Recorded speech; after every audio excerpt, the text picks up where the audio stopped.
29, 2024 na kung saan sa ngayon ay patuloy pa rin natin na minomonitor ang sama ng panahon na nandito po sa loob ng ating area of responsibility about 581 km east of Basco, Batanes na nagdudulot po ngayon ng mga isolated rains lalo na po dyan sa mga isla ng extreme northern Luzon. Maghapon po ngayon nakikilos paakyat patungo po dyan sa may Taiwan at posibleng mawawala rin yan after 2 to 3 days.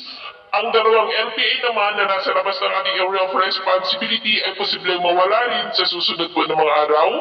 At ito nga pinapakita ng forecast model natin ginagamit hanggang po sa susunod na 2 linggo ay wala pa rin bagyo na namamataan na tatawid po dito sa ating bansa. At sa lagay ng ating panahon, ang habagat po ay muling umiihip sa western section ng ating bansa at maging po sa may southern part. Ngayong madaling araw dahil sa trough ng sama ng panahon ay may mga isolated rains dyan po sa may Batanes, Babuyan Islands at ilang bahagi po ng northern part ng Cagayan, yan at Bicol region. At dahil naman sa habagat ay may mga isolated rains sa kanlurang bahagi po ng Ilocos region, Lingayen sa may Pangasinan, Zambales, Northern Palawan, Rojas sa may Capiz, Cebu, ilang bahagi ng Bohol, Davao Oriental at Pagadian. At mamaya ay sisikat pong araw sa malaking bahagi ng ating bansa maliban lamang sa mga tsansa ng maulap na kalangitan with isolated light rains, lalo na po dyan sa may extreme northern Luzon,